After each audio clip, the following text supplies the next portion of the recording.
بسم اللہ الرحمن الرحیم۔ محترم ناظرین، السلام علیکم۔ حضرت الیاس علیہ السلام خدا کے پیغمبر مرسل ہیں۔ آپ علیہ السلام کا اسم مبارک قرآن میں 2 مرتبہ آیا ہے۔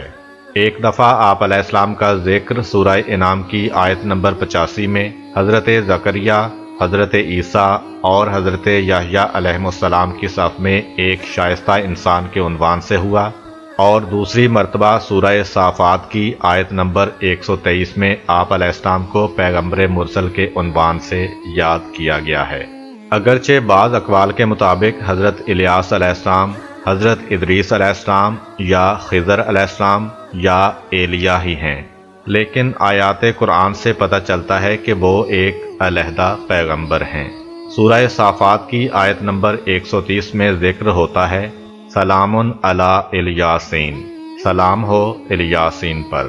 اس آیت کریمہ میں الیاسین سے مراد آل یاسین نہیں بلکہ الیاسین ہے، یعنی الیاس میں یہ اور نون کا اضافہ کیا گیا ہے۔ یہ احتمال بھی کیا جاتا ہے کہ ان کے والد گرامی کا نام یاسین ہو اور اسی نسبت سے انہیں الیاسین پڑھا جاتا ہو۔ جناب ابن عباس رضی اللہ تعالیٰ عنہ سے روایت ہے کہ جب جناب یوشع بن نون حضرت موسیٰ علیہ السلام کے بعد سرزمین شام پر حکمران بنے تو انہیں 12 سبطی قبائل میں تقسیم کر دیا۔ ان میں سے ایک قبیلہ کے جن کے درمیان حضرت الیاس علیہ السلام رہتے تھے، لبنان کے شہر بالبک میں جا کر رہائش پذیر ہوا۔ بالبک کے لوگ بت پرست تھے اور ان کے سب سے بڑے بت کا نام بال تھا، اور بک کا معنی ہے شہر۔ ان دونوں کو آپس میں ملانے سے شہر کا نام بالبک ہو گیا۔ کہتے ہیں کہ بال سونے کا اتنا بڑا بت تھا کہ اس کی لمبائی 20 ہاتھ تھی، اس کے 4 چہرے تھے اور اس بت کے 400 سے زیادہ خادم تھے۔ اللہ تعالیٰ نے حضرت الیاس علیہ السلام کو بالبک کے لوگوں کی ہدایت کے لیے مبعوث فرمایا۔ اس زمانے میں بالبک کا ایک بادشاہ تھا جس کا نام لاجب تھا۔ وہ لوگوں کو بت پرستی کی دعوت دیتا تھا۔ حضرت الیاس علیہ السلام نے ان لوگوں کو توحید کی دعوت دی اور ان سے فرمایا کہ تمہارا اور تمہارے آباء و اجداد کا پروردگار صرف اور صرف خدائے وحدہ لا شریک ہے، وہی تمہارا پالنے والا ہے۔ تمہارے پاس جتنی بھی نعمتیں ہیں سب اسی کی جانب سے ہیں، ہر مشکل کا حل اسی ذات حق کے دست قدرت میں ہے۔ تم لوگ اس کے سوا کسی اور کی عبادت کیوں کرتے ہو؟ بے جا تقلید کرنے کے بجائے اپنے بزرگوں کے طریقے کو ترک کر کے خدائے حقیقی کی عبادت کرو۔ لیکن آپ علیہ السلام کی قوم نے آپ کی نصیحتوں پر کان نہ دھرا اور آپ علیہ السلام کی منطقی اور ہمدردانہ رہنمائیوں کی کوئی پرواہ نہ کی اور انہیں جھٹلایا۔ خداوند متعال نے انہیں خبردار کیا کہ ایک دن ایسا آئے گا کہ جب تم لوگ عدالت الہی میں پیش ہوگے اور عذاب جہنم کے لیے بلائے جاؤ گے۔ بالبک کے بادشاہ لاجب کی بیوی ایک بد کردار عورت تھی۔ جب بادشاہ کہیں سفر پر جاتا تو اپنے شوہر کی جانشین بنتی اور لوگوں کے درمیان فیصلے اور حکومت کرتی۔ اس عورت کا منشی ایک دانا اور صاحب ایمان شخص تھا جس نے ان 300 مومنوں کو نجات دی جنہیں اس عورت نے پھانسی کا حکم دے رکھا تھا۔ اس سرزمین پر بادشاہ کی عورت سے زیادہ بد کردار کوئی عورت نہ تھی۔ اس کے کئی ایک وزیروں سے اس کی بہت ساری اولاد تھی۔ بادشاہ کے ہمسائے میں بنی اسرائیل کا ایک صالح شخص رہتا تھا۔ اس کا باغ بادشاہ کے محل کے قریب تھا اور اسی میں ہی وہ زندگی بسر کرتا تھا۔ بادشاہ اس کا بہت احترام کرتا تھا، لیکن بادشاہ کی بیوی نے اس کی عدم موجودگی میں اس صالح شخص کو قتل کر دیا اور اس کے باغ پر اپنا قبضہ جما لیا۔ جس وقت بادشاہ سفر سے واپس آیا تو اس عورت نے بادشاہ کو ساری کہانی سنائی۔ بادشاہ اپنی بیوی کی محبت میں اس قدر گرفتار تھا کہ اس نے اس سے صرف اتنا کہا کہ تم نے اچھا کام نہیں کیا، یعنی اس سے زیادہ اس کی کوئی سرزنش نہ کی۔ جب حضرت الیاس علیہ السلام نے بالبک کے لوگوں کو بت پرستی سے منع کیا اور خدائے وحدہ لا شریک کی طرف دعوت دی تو بت پرستوں نے آپ علیہ السلام کو جھٹلایا، ان کی توہین کی، انہیں ڈرایا دھمکایا اور انہیں اپنے آپ سے دور کیا، لیکن انہوں نے بڑی استقامت سے ان کا مقابلہ کیا، ان کی اذیتیں برداشت کیں اور انہیں مسلسل دعوت توحید دیتے رہے، لیکن وہ لوگ اپنی سرکشی پر ڈٹے رہے اور حضرت الیاس علیہ السلام پر عرصہ حیات تنگ کر دیا۔ حضرت الیاس علیہ السلام نے خدا کو قسم دی کہ اگر بادشاہ اور اس کی بد کردار بیوی توبہ نہ کریں تو انہیں ہلاک کر دے، اور اس کے ساتھ ساتھ ان دونوں کو تنبیہ بھی کی۔ یہ تنبیہ کرنا اس بات کا باعث بنی کہ بادشاہ اور اس کے چیلے بہت غصے میں آ گئے۔ ان لوگوں نے ارادہ کر لیا کہ حضرت الیاس علیہ السلام کو قتل کر دیں۔ چنانچہ حضرت الیاس علیہ السلام وہاں سے ہجرت کر گئے اور پہاڑوں کے اندر غاروں میں 7 سال تک چھپ کر زندگی گزاری۔ وہاں پر آپ علیہ السلام کی غذا درختوں کے پھل وغیرہ تھی۔ اس دوران میں بادشاہ کا بیٹا سخت بیمار ہو گیا اور ہر قسم کا علاج بے اثر رہا، جبکہ بادشاہ اس بیٹے سے اپنی تمام اولاد سے زیادہ محبت کرتا تھا۔ وہ اس کی شفا یابی کے لیے بتوں کے آگے گڑ گڑایا، لیکن کوئی نتیجہ نہ نکلا۔ بت پرستوں نے بادشاہ سے کہا، کیونکہ تو نے الیاس علیہ السلام کو جو ہمارے خداؤں کے خلاف تھا قتل نہیں کیا اور وہ ابھی تک پہاڑوں میں زندہ ہے، لہٰذا یہ سب اسی وجہ سے ہے۔ بت پرست پہاڑوں میں حضرت الیاس علیہ السلام کے مسکن کی طرف گئے اور بآواز بلند کہا، اے الیاس علیہ السلام، ہمارے پاس آؤ اور اپنے خدا سے بادشاہ کے بیٹے کے لیے شفا مانگو۔ حضرت الیاس علیہ السلام ان لوگوں کے پاس آئے اور کہا، اللہ تعالیٰ نے مجھے آپ لوگوں کی طرف اپنا پیغمبر بنا کر بھیجا ہے، تم میرے پروردگار کے حکم کو قبول کرو۔ خداوند متعال فرماتا ہے، تم لوگ اپنے بادشاہ کے پاس جاؤ اور اسے کہو کہ وحدہ لا شریک خدا میں ہوں، میرے سوا کوئی بھی معبود نہیں ہے۔ میں نے بنی اسرائیل کو خلق کیا ہے، میں ہی انہیں روزی دیتا ہوں اور انہیں زندہ کرتا اور مارتا ہوں، نیز انہیں فائدہ اور نقصان پہنچاتا ہوں۔ بس تم اپنے بیٹے کی صحت یابی کے لیے میرے سوا کسی غیر سے کیوں مطالبہ کرتے ہو؟ وہ لوگ بادشاہ کے پاس گئے اور حضرت الیاس علیہ السلام کا پیغام دیا۔ بادشاہ نے غصے میں آ کر ان لوگوں سے کہا، جب الیاس تمہارے پاس آیا تھا تو تم لوگوں نے اسے کیوں نہیں پکڑا اور اس کی گردن میں رسی ڈال کر کھینچتے ہوئے میرے پاس لے کر کیوں نہیں آئے؟ وہ میرا دشمن ہے۔ بت پرستوں نے کہا، جب ہم نے جناب الیاس علیہ السلام کو دیکھا تو ہمارے دلوں پر ان کا اس قدر رعب طاری ہو گیا تھا کہ ہم کچھ بھی نہ کر سکے۔ اس کے بعد بادشاہ کے طرفدار 50 سرکش اور دلیر افراد اس بات پر آمادہ ہوئے کہ پہاڑ کی سمت جائیں اور حضرت الیاس علیہ السلام کو گرفتار کر کے بادشاہ کے پاس لے آئیں۔ بادشاہ نے اپنے کارندوں سے کہا کہ الیاس علیہ السلام کو لالچ دے کر گرفتار کرو اور میرے پاس لے آؤ۔ وہ لوگ پہاڑ کی طرف روانہ ہوئے، وہاں پہنچ کر ایک دوسرے سے علیحدہ علیحدہ ہو گئے اور جناب الیاس علیہ السلام کی تلاش میں لگ گئے، جبکہ وہ چیخ چیخ کر کہہ رہے تھے، اے پیغمبر خدا، ہمارے پاس آئیں، ہم آپ پر ایمان لے آئے ہیں۔ جس وقت حضرت الیاس علیہ السلام نے ان کی آوازیں سنی اس وقت آپ غار میں تھے۔ آپ علیہ السلام نے خدا کی بارگاہ میں عرض کیا، خدایا، اگر یہ سچ کہہ رہے ہیں تو مجھے اجازت دے کہ ان کے پاس جاؤں، اور اگر یہ جھوٹ بول رہے ہیں تو مجھے ان کے نقصان سے محفوظ رکھ اور انہیں آگ کا شکار بنا دے۔ ابھی حضرت الیاس علیہ السلام کی دعا مکمل نہ ہوئی تھی کہ ان کے اوپر آگ برسی جس نے انہیں جلا کر راکھ کر دیا۔ بادشاہ کو جب اس واقعہ کی اطلاع ملی تو بہت غصے میں آ گیا۔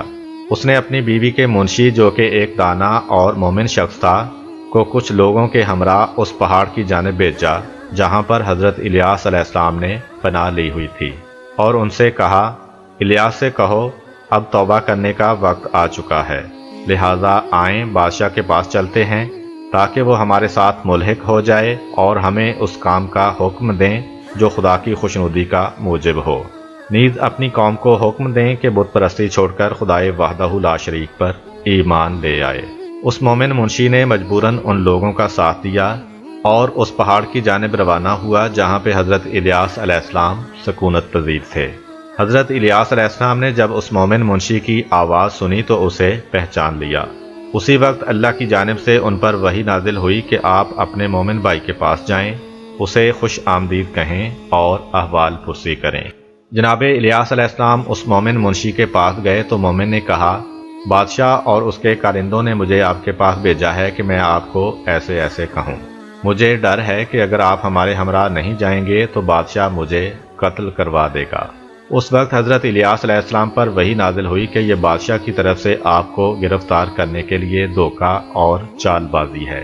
میں اس کے بیٹے کے مرض میں اضافہ کر کے اسے موت کے گھاٹ اتار کر ایسا کام کروں گا کہ بادشاہ اور اس کے کارندے مومن منشی سے غافل ہو جائیں گے۔ اس مومن منشی سے کہہ دیں کہ وہ بے خوف ہو کر واپس چلا جائے۔ مومن منشی اپنے ساتھیوں کے ہمراہ واپس پلٹ آیا۔ کیا دیکھتا ہے کہ بادشاہ کا بیٹا شدت مرض میں گرفتار ہے۔ سب اسی کے بارے میں حیران و پریشان ہیں۔ اس کا لڑکا شدت مرض کی وجہ سے موت کے منہ میں چلا گیا۔ بادشاہ اور اس کے حواری نازل ہونے والی اس مصیبت کی وجہ سے کچھ عرصہ کے لیے سب کچھ بھول گئے۔ کافی عرصہ گزرنے کے بعد بادشاہ نے مومن منشی سے پوچھا، تم نے اپنا کام کہاں تک پہنچایا ہے؟ مومن منشی نے کہا، مجھے الیاس کے ٹھکانے کے بارے میں کچھ بھی معلوم نہیں ہے۔ اس کے بعد حضرت الیاس علیہ السلام پہاڑ سے نیچے اترے اور مخفی طور پر حضرت یونس علیہ السلام کی والدہ کے گھر گئے اور 6 ماہ تک وہاں چھپے رہے، پھر دوبارہ پہاڑ کی طرف چلے گئے۔ اللہ تعالیٰ نے 7 سال مخفی زندگی گزارنے کے بعد حضرت الیاس علیہ السلام پر وحی بھیجی کہ آپ جو چاہتے ہیں مجھ سے مانگیں۔ حضرت الیاس علیہ السلام نے عرض کیا، پروردگار مجھے دنیا سے اٹھا لے اور میرے آباء و اجداد کے ساتھ ملا دے کہ میں نے تیری خاطر بنی اسرائیل کو تھکا دیا ہے اور انہیں غضبناک کیا ہے، اسی طرح بنی اسرائیل نے مجھے تھکایا ہے اور غضبناک کیا ہے۔ خداوند متعال نے فرمایا، ابھی وہ وقت نہیں پہنچا ہے کہ میں زمین اور اس پر بسنے والوں کو تیرے وجود سے خالی کروں، بلکہ زمین اور اس کے ساکنوں کے وجود کا دار و مدار اور استحکام آپ کے وجود مبارک کی وجہ سے ہے۔ آپ جو مانگنا چاہتے ہیں وہ مانگیں تاکہ اسے پورا کروں۔ حضرت الیاس علیہ السلام نے عرض کیا، ان لوگوں سے میرا انتقام لے جنہوں نے مجھے اذیتیں دیں اور میرا عرصہ حیات تنگ کیے رکھا۔ ان پر باران رحمت کا سلسلہ ختم کر دے، حتیٰ کہ پانی کا ایک قطرہ تک نہ برسا سوائے میری سفارش کے۔ خداوند متعال نے 3 سال تک بنی اسرائیل پر قحط مسلط کر دیا۔ بھوک اور قحط نے ان کی زندگی انتہائی کٹھن کر دی۔ وہ بلاؤں میں گرفتار ہو گئے۔ ان کے اندر پے در پے اموات واقع ہونا شروع ہو گئیں۔ وہ لوگ سمجھ گئے کہ یہ سب کچھ حضرت الیاس علیہ السلام کی بد دعا کا اثر ہے۔ وہ انتہائی مفلوق الحالی میں شرمندگی کے ساتھ حضرت علیہ السلام کے پاس آئے اور کہا، ہم سب آپ کے مطیع اور فرما بردار ہیں، ہمارے حال پر رحم کریں۔ حضرت الیاس علیہ السلام ان کے ہمراہ شہر بالبک میں داخل ہوئے۔ ان کے شاگرد جناب الیسا بھی ان کے ہمراہ تھے۔ وہ سب لوگ مل کر بادشاہ کے پاس گئے۔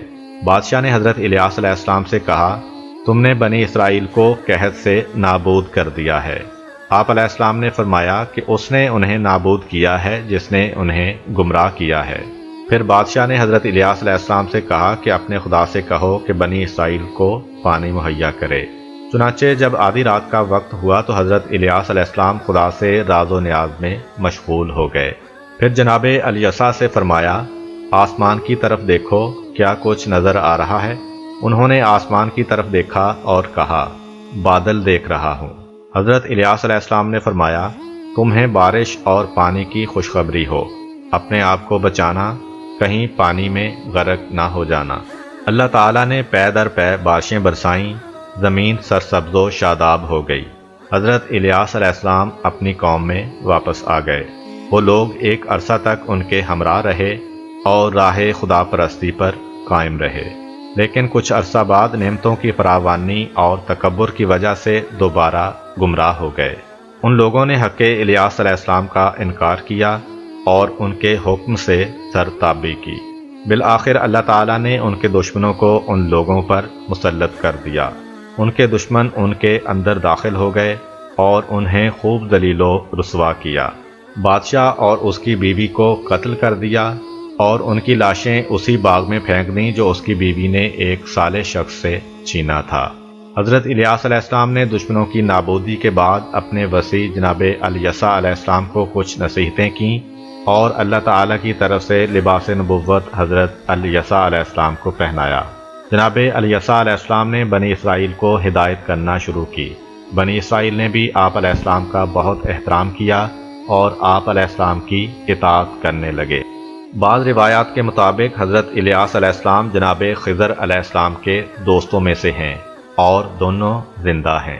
فرق صرف اتنا ہے کہ الیاس علیہ السلام خشکی پر مامور ہیں لیکن خضر علیہ السلام جزیروں اور دریاؤں پر معمور ہیں۔ بعض دوسرے لوگ حضرت الیاس علیہ السلام کی معموریت بیابانوں میں اور خضر علیہ السلام کی معموریت پہاڑوں پر خیال کرتے ہیں، اور دونوں کے لیے عمر جاودانی کے قائل ہیں۔ اللہ تعالیٰ نے حضرت الیاس علیہ السلام کو ابدی زندگی اس وجہ سے عطا فرمائی کہ انہیں راز و نیاز کرنے اور مناجات سے عشق تھا۔ ہوا یوں کہ ایک دفعہ حضرت اسرائیل علیہ السلام جناب الیاس علیہ السلام کی خدمت میں آئے تاکہ ان کی روح قبض کریں۔ حضرت الیاس علیہ السلام نے گریہ کرنا شروع کر دیا۔ حضرت اسرائیل علیہ السلام نے کہا، آپ کیوں گریہ کر رہے ہیں جبکہ آپ تو اپنے پروردگار کے پاس پلٹ کر جانے والے ہیں؟